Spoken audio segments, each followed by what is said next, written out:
We were poor, but our child's dream had to fly. Let me tell you the story of a small thatched house tucked under a mountain slope. A house lit only by an oil lamp, its glow flickering through the night, burning steadily through a lifetime. This story begins with that little flame. "You just study, son. We'll take care of the rest."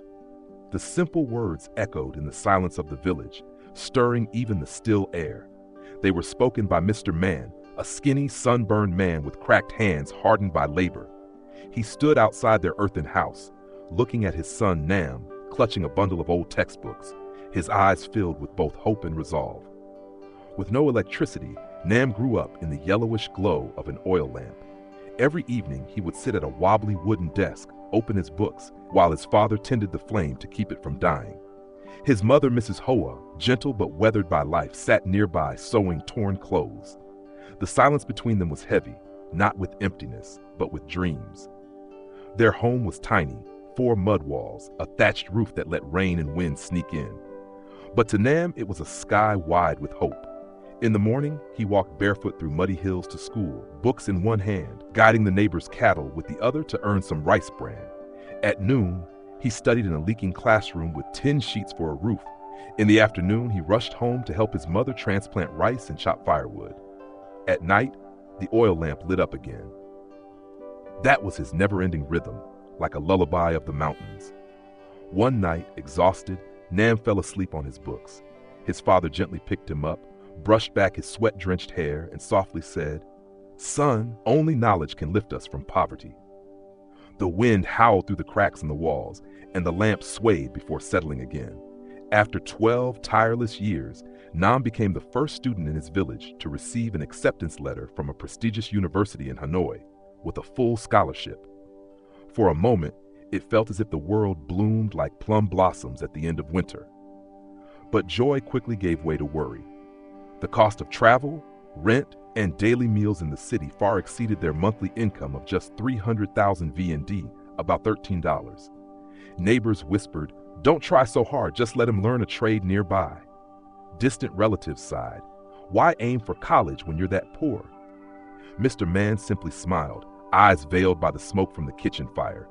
"I'll carry bricks if I must, but my son will go to school." The next morning, he carried a sack down to town and got a night job at a stone warehouse.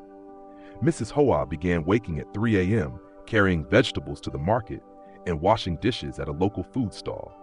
They folded every bill carefully, slid it into an envelope, and sent it to Hanoi on a passing bus. Nam boarded that rusty intercity bus with only 300,000 VND, a tattered backpack, and a heart full of faith. The wind through the window stung his eyes as he looked back, watching their thatched roof vanish around the bend. In Hanoi, Nam and 2 friends rented a tiny 8-square-meter room, sharing a bathroom at the end of the corridor. He studied in the morning, tutored in the afternoon, washed dishes at night, and handed out flyers on weekends. Some months he worked over 120 hours, sleeping on buses or in library corners. But his grades never dropped. His transcripts remained full of shining A's.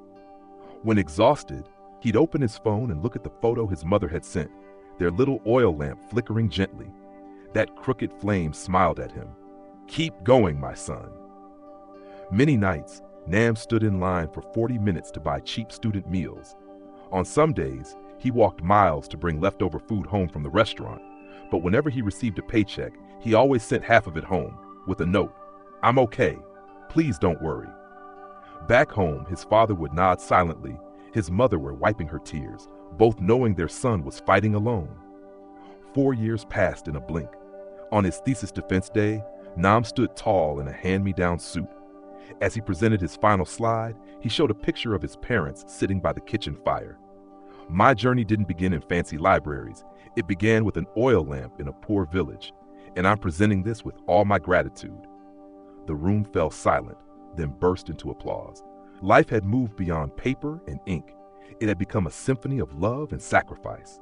After graduation, Nam interned at a large tech firm.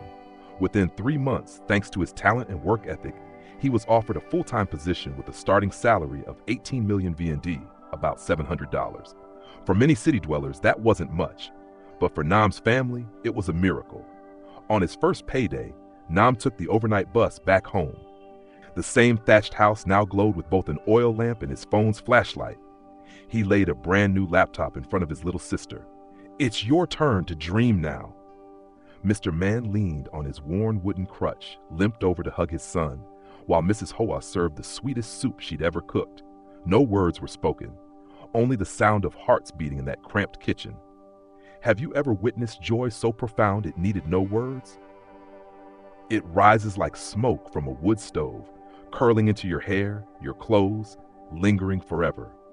Nam didn't stop at just escaping poverty. He founded a scholarship fund called Oil Lamp Eyes for underprivileged children in the mountains. Each scholarship came with a desk lamp, so the light wouldn't only live in memories. Every month he returned to his village carrying an old laptop in one hand and his real university diploma in the other, the one that replaced the newspaper cutout his mother once pinned to the wall. He shared his story humbly. "My parents couldn't read or write, but they authored the chapters of my life with their sweat. If I could do it, so can you." In the audience, young eyes sparkled. In the back row, Mr. Man leaned against the wall. Mrs. Hoa pressed her hands together. They had aged, but their eyes glowed brighter than any lamp. If you ever feel defeated, remember, poverty is not the end of the story, it's the beginning. Miracles don't come from magic, they come from never giving up. There will be times you're hungry, cold, or on the brink of collapse.